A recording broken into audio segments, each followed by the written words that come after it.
MBBS in abroad. Apollo MedSkill 6 years of MBBS program will be completed in 35 lakhs only.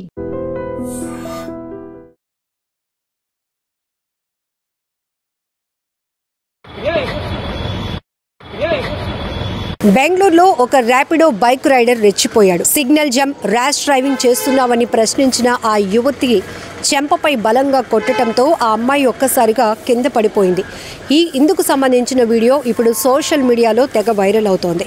ఈ నెల 14వ తేదీన జయనగర్ ప్రాంతంలో చోటు చేసుకున్న ఈ ఘటనకు సంబంధించిన వీడియో అయితే ఇప్పుడు సోషల్ మీడియాలో చక్కర్లు కొడుతుంది. బాధిత యువతి పోలీసులను ఆశ్రయించడంతో వారు అరెస్ట్ చేశారు ఆ యువకుడిని. కోర్టు కూడా పలు సెక్షన్స్ కింద ఇప్పటికే పోలీసులు కేసు ఫైల్ చేయడం వల్ల తగిన శిక్ష విధించడంతో పాటు కర్ణాటకలో ఉన్నటువంటి ఈ ట్యాక్సెస్ పై కూడా కొన్ని బైక్ రైడర్స్ పైన ట్యాక్సెస్ పైన కూడా కొన్ని ఆంక్షలు అమల్లోనికి తీసుకొచ్చింది.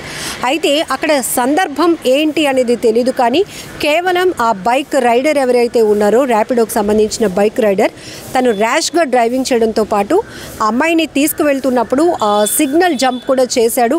ఇది కరెక్టేనా? ఒకవేళ ఏదైనా జరగరాని ప్రమాదం జరిగితే నీ ప్రాణాలకు రిస్క్తో పాటు మేము కూడా మమ్మల్ని కూడా రిస్క్లో పడేస్తావా అని ఆమె కాస్త గట్టిగా అడగడం వల్ల ఇమ్మీడియట్గా అయినా కోపోద్రిక్తుడైనటువంటి అతను కంట్రోల్ తప్పాడు. ఇది నడి రోడ్డు అని చూడలేదు, అక్కడ అమ్మాయి నన్ను ప్రశ్నిస్తోందని కూడా చూడలేదు, ఆమె చెప్తున్న మాటలు మంచికే కదా, రూల్స్ పాటించాలనే చెప్తోంది అని కూడా వినకుండా ఆ కోపంలో ఆ అమ్మాయిని బలంగా చెంపపై కొట్టడం వల్ల ఒక్కసారిగా అమ్మాయి కింద పడిపోయింది. ఇక్కడ ప్రతి ఒక్కరిని కోపం తెప్పిస్తున్నటువంటి విషయం ఏంటంటే అక్కడ కాన్వర్జేషన్ ఏదైనా కావచ్చు, మనం ఒక సైడే చెప్పడానికి లేదు. ఏ స్థాయిలో వారిద్దరి మధ్య ఘర్షణ జరిగినా ఇద్దరు పోలీసుల ద్వారా పోలీసుల్ని అప్రోచ్ అయి న్యాయం పొందితే అదొక అందంగా అనిపిస్తూ ఉంటుంది చూడటానికైనా. ఒకవేళ ఆమె వల్ల ఈ ర్యాపిడో బైక్ రైడర్ నొచ్చుకున్నా, ఇతడి వల్ల ఆమె ఇబ్బంది పడినా, కానీ ఇక్కడ చాలా ఓపెన్గా అందరూ చూస్తుండగానే ఒక అమ్మాయి అనే ఆలోచన కూడా లేకుండా అమ్మాయిని చెంపపైన కొట్టడమే కాదు చాలా గట్టిగా కొట్టడం వల్ల ఒక్కసారిగా అమ్మాయి కంట్రోల్ తప్పి కిందన పడిపోయింది.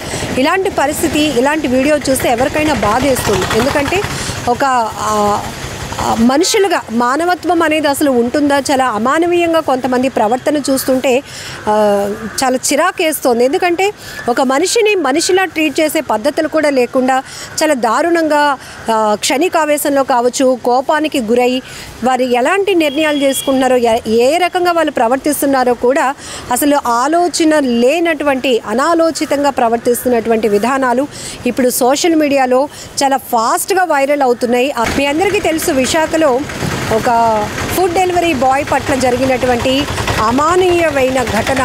అమానుషంగా ఒక వ్యక్తి అతను ఫుడ్ పార్సల్ తీసుకొని పంపించేయాల్సింది పోయి అతని పట్ల ఎంత అనుచితంగా ప్రవర్తించాడో ఆ దృశ్యాలు మనం చూసాం. సీసీటీవీలో రికార్డ్ అయినటువంటి ఆ దృశ్యాలు, ఆయన బట్టలు విప్పి మరీ బయటకు పంపించి కొట్టి పంపించినటువంటి పరిస్థితులు. ఏదైనా అంటే ఇక్కడ ఎవరిని మనం జడ్జ్ చేయలేం, కానీ తప్పు ఎవరి వైపైనా ఉండొచ్చు, ఒక్కొక్కసారి ఒకవైపైనా ఉండొచ్చు. కానీ ఇమీడియట్గా పోలీసులను అప్రోచ్ అయ్యి న్యాయం పొందితే ఖచ్చితంగా అవతల ఎవరైతే అగ్రెసివ్గా కఠినంగా వ్యవహరిస్తున్నారో వాళ్ళకి శిక్షలు పడతాయి, వాళ్ళపైన కూడా యాక్షన్ తీసుకోవడానికి అవకాశం ఉంటుంది. కానీ ఇమీడియట్గా చేసుకోవడం, అందులో ఇక్కడ అమ్మాయి అని కూడా చూడకుండా ఆమెను అలా నడి రోడ్డు పైన కొట్టి కింద పడేసేలాగా చేయటం అనేది మాత్రం చూసి ఎవరినైనా నెటిజన్లు మాత్రం తీవ్ర ఆగ్రహాన్ని వ్యక్తం చేస్తున్నారు. ఖచ్చితంగా ఇలాంటి వాళ్ళపైన కఠినంగా శిక్ష విధించాలంటున్నారు. మరొక వైపు ఈ ర్యాపిడోస్ కానీ లేకపోతే ఇట్లా కొన్ని యాప్స్ ద్వారా వర్క్ చేస్తున్న వాళ్ళు ఉపాధి కోసం ఎంచుకుంటున్నప్పటికీ కూడా కనీస గౌరవాన్ని పొందలేకపోతున్నారు. కనీస గౌరవాన్ని ఇవ్వలేకుండా అబాసు పాలవుతున్నటువంటి పరిస్థితులే మనం ఎక్కువగా చూస్తూ ఉన్నాం. ఏది ఏమైనా చిన్నప్పటి నుంచి మనకు ఒక మంచి మాట ఉంటుంది, give respect and take respect. మనం ఒకరికి గౌరవించి అదే గౌరవాన్ని మనం కూడా పొందుకుంటే కనుక హెల్దీ వాతావరణం కనపడుతుంది ఎక్కడికి వెళ్ళినా. కానీ కొంతమంది అలా కాదు. కారణం ఏంటో అని చెప్పలేము, కానీ కొంతమంది ఊరికనే కోపానికి గురవుతూ ఉంటారు, విచక్షణ కోల్పోతూ ఉంటారు. అసలు ఏం చేస్తున్నారో కూడా అసలు వాళ్ళకైనా అర్థమవుతుందో లేదో తెలియదు. కానీ ఆ క్షణం దాటిన తర్వాత వాళ్ళు ఎంత రియలైజ్ అయినా కూడా అక్కడ జరిగిన నష్టాన్ని అయితే పోడ్చలేరు. అక్కడ ఒక వ్యక్తిని బాధ పెట్టినటువంటి పరిస్థితిని మళ్ళీ అది ఎంత చెప్పినా, సారీ చెప్పినా కూడా అది పోదు. ఇప్పుడు మనం చూస్తున్నాం నడి రోడ్డుపై జరుగుతుందా ఇంకో చోట జరుగుతుందని కాదు, ఖచ్చితంగా థర్డ్ ఐ అనేది ఒకటి పనిచేస్తుంది, అది సెల్ ఫోన్. ఈ సెల్ ఫోన్లో ఇమీడియట్గా అది క్లిక్ అయిందంటే చాలు, క్షణాల్లో ఆ వీడియోలు సోషల్ మీడియాలో వైరల్ అయిపోతున్నాయి. ఒకవేళ ఎవరైనా వ్యక్తి ఎవరికి తెలియకుండా ఒక మంచి పని చేసినా కూడా అది నలుగురిలోనికి సోషల్ మీడియా ద్వారానే వెళ్తూ ప్రశంసలు అందుకుంటుంది, బ్లెస్సింగ్స్ కూడా అందుకుంటారు. అలానే చెడు పని చేసినా ఇలా విచక్షణ కోల్పోయి ఒకరిపై ఒకరు దాడులు చేసుకున్నా ఇంకొకరిని ఇబ్బంది పెట్టాలని చూసినా కూడా ఆ వీడియోలు అంతకు మించి రెట్టింపు వేగంతో సోషల్ మీడియాలో వైరల్ అవుతూ విమర్శలకు గురవుతున్న పరిస్థితి. ఇప్పుడు ఈ ర్యాపిడో బైక్ రైడర్పై కూడా అటు పోలీసులు పలు సెక్షన్స్ కింద కేసు ఫైల్ చేయడం వల్ల ఆయన కోర్టుకు కూడా వెళ్ళడం జరిగింది.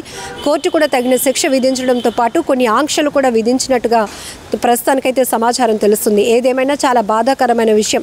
తను పోలీసుల్ని అప్రోచ్ అయ్యి న్యాయం పొందినప్పటికీ కూడా తనకు నడి రోడ్డు పైన నలుగురు మధ్య జరిగిన అవమానాన్ని అంత బేగా ఎవరు మర్చిపోలేరు. అందులో కూడా మహిళలు అంటే కొంత సున్నితమైన మనసు ఉంటుంది. ఆ పరిస్థితులు కూడా ఊహించడానికి కూడా కొంత కష్టంగా అనిపిస్తోంది. ఏమైనా ఈ వీడియో పైన మీ అభిప్రాయాన్ని కూడా కామెంట్లో తెలియచేయండి. ఇక్కడ ఈ వీడియోకి సంబంధించి ఇక్కడ మగవాళ్ళ లేకపోతే ఆడవారా అని ఎలాంటి భేదం చూపించట్లేదు, కానీ కొన్ని ఉంటాయి, కొన్ని మనం మినిమం ఎథిక్స్గా పనిచేయాల్సిన అవసరం ఉంటుంది, ఎథికల్గా వర్క్ చేయాల్సి ఉంటుంది. అదే మానవతా కోణంలో కొన్ని ఆలోచన శక్తి కోల్పోకుండా తీసుకోవాల్సిన నిర్ణయాలు కూడా ఉంటాయి. కానీ అవన్నీ కాకుండా ఫస్ట్ మన మనుషులను కూడా మర్చిపోయి విచక్షణ రహితంగా ప్రవర్తించే తీరు మాత్రం చాలా బాధాకరం, చాలా విమర్శలకు తావిస్తుంది అనటంలో ఎలాంటి డౌట్ లేదు. అదే ప్లేస్లో వాళ్ళ సొంత ఫ్యామిలీ మెంబర్స్ ఎవరైనా ఉంటే ఇంకొకరు ఎవరైనా అలా చేసుకుంటే ఈ వ్యక్తి ఊరుకుంటాడా? ఇమీడియట్గా కోపోద్రిక్తుడే వాళ్ళ మీద అటాక్కి వెళ్ళడా? ఇలాంటి పరిస్థితులే ఒకదానికి ఒకటి ఒక్క చోట మొదలవుతున్నటువంటి దాడి అది అనేక రకాలుగా దారి తీస్తూ ఉంటున్నది. చెడు వైపు ఎక్కువగా ఇవన్నీ కూడా డైవర్ట్ అవ్వడానికి ఎక్కువగా అవకాశం ఉంటుంది. ఏదేమైనా ఈ ఘటన మాత్రం చాలా బాధాకరమైన విషయం. మీరు కూడా ఈ వీడియో పైన మీ అభిప్రాయాన్ని కామెంట్లో తెలపండి.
నిజంగా ప్రస్తుతం ఉన్నటువంటి సమాజం దేనికి ప్రయారిటీ ఇస్తుంది? ఆర్థిక సంబంధాల చుట్టూ మాత్రమే తిరుగుతుంది. మళ్ళీ ఎన్నికలంగానే చాలా విరక్తి కలుగుతుంది. మంచి అనిపిస్తుంది కదా, లేడీస్ కూడా ఛాలెంజింగ్ జాబ్స్ చేసినప్పుడు చాలా బాగుంటది. ట్రాఫిక్ అసిస్టెంట్స్ గా నియమించిన ట్రాన్స్జెండర్స్ అందరితో సాల్యూట్ చేయించుకుంటున్నారు. ఫుడ్ డెలివరీ ఇవ్వటానికి వెళ్ళినటువంటి డెలివరీ బాయ్ అనిల్ పై కళ్ళ ముందు